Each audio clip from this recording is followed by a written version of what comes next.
नमस्कार, कशिश न्यूज में आपका स्वागत है। मैं हूं अनुराग। खबर बड़ी है क्योंकि बीपीएससी की परीक्षा की घड़ी नजदीक आ गई है। जी हां, 2 दिनों के अंदर विज्ञापन जारी हो जाएगा और इसकी तैयारियां बीपीएससी की तरफ से पूरी कर ली गई है।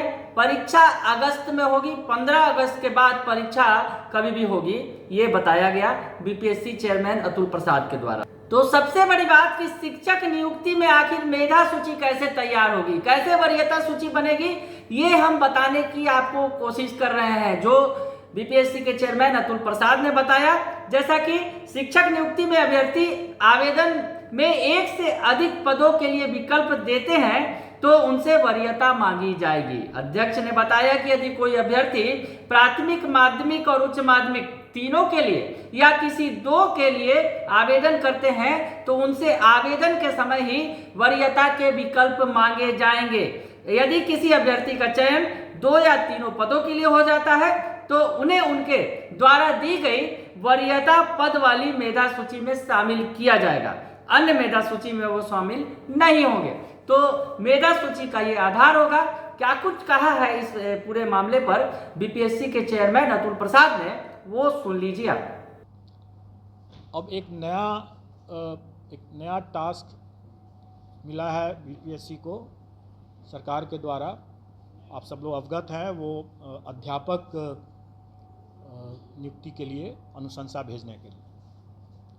इसका हम लोगों ने पाठ्यक्रम और परीक्षा के संरचना के बारे में अपने वेबसाइट पर प्रदर्शित कर दिया है और मैं समझता हूँ कि इसको लेकर के कुछ संशय आप लोगों के भी मन में होगा और अभ्यर्थियों के भी मन में होगा, और मैं चाहूँगा कि आप लोग भी प्रश्न पूछें और उनके बाद अगर कोई संशय है तो मैं कोशिश करूँगा कि उसको दूर करूँ। कुछ जानकारी मैं दे देना चाहूँगा ताकि आप लोग प्रश्न अगर पूछेंगे तो आसानी रहेगा। उसके बाद टोटल पद जो है वो प्राथमिक विद्यालय के लिए 79,943 है, जिसकी अधियाचना आयोग को प्राप्त हुई है। 79,943।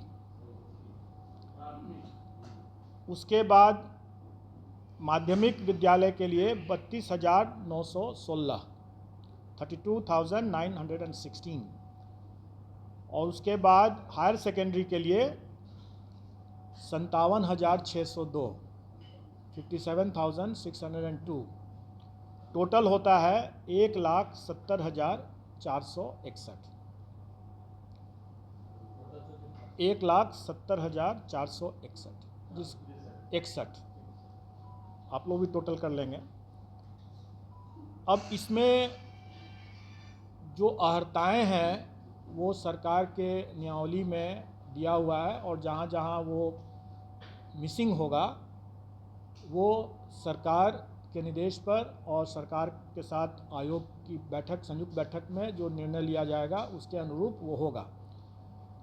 और वो विज्ञापन के समय जब निकलेगा 1-2 दिन में, मैं समझता हूँ कि विज्ञापन भी हम लोग निकाल देंगे। वैसे मैं बता दूं मोटा मोटी तौर पर कि प्राथमिक विद्यालय के लिए जो न्यूनतम अर्हताएँ होंगी वो inter pass plus CTET plus diploma in elementary education या बीएड अगर किया हो तो वो होना चाहिए।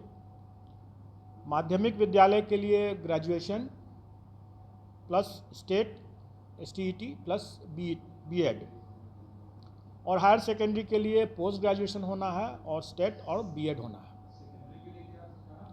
डिग्री मतलब graduation plus STET plus BEd.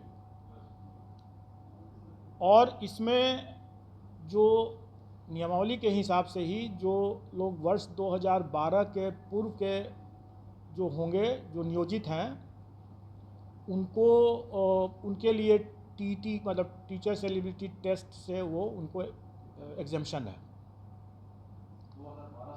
हाँ, तो ये हुआ। उसके अलावा फिर एज रिलैक्सेशन भी है उन लोगों के लिए, वो सारा चीज़ नियमावली में पहले से दिया हुआ है। तो वही चीज़ विज्ञापन में हम लोग रिपीट कर देंगे। अब जो हम लोगों ने जो पाठ्यक्रम निकाला और जो उसके लाइट में लोगों को जो जिज्ञासा या संशय है थोड़ा मैं उसको दूर करना चाहूँगा। सुन लिया आपने कि योग्यता के अनुसार जो है मेधा सूची जो बनाई जाएगी और विकल्प पहले ही तय कर लेना होगा कि आप किस, अगर तीनों ही परीक्षा में शामिल होते हैं तो आपके लिए प्राथमिकता क्या होगी और उसी आधार पर मेधा सूची तैयार की जाएगी। तो ये बात हो गई।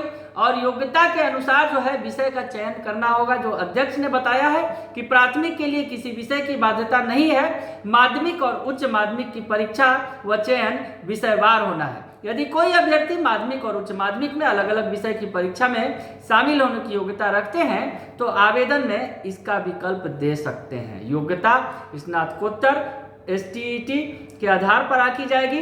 प्राथमिक के लिए इंटरमीडिएट, सीटेट, बीटेट, सीटेट हुआ, बीएड या डिप्लोमा, माध्यमिक के लिए स्नातक, सीटेट व बीएड और उच्च माध्यमिक के लिए स्नातकोत्तर और STET व बीएड निर्धारित जो योग्यता की गई है।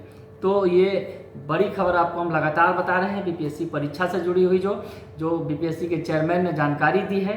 और इस मसले पर लगातार हम आपको कशिश न्यूज के सोशल मीडिया प्लेटफॉर्म के जरिए बताते रहेंगे कि शिक्षक बहाली में क्या कुछ प्रक्रियाएं चल रही हैं और जिस तरह से विरोध हो रहा है प्राथमिक माफ कीजिएगा अभ्यर्थियों का या फिर शिक्षक नियोजित शिक्षकों का, तो उससे संबंधित भी खबर हम आपको लगातार दिखाते रहेंगे। बने रहिए कशिश न्यूज के साथ। तमाम खबरों से आपको अपडेट रखेंगे। फिलहाल के लिए इतना ही।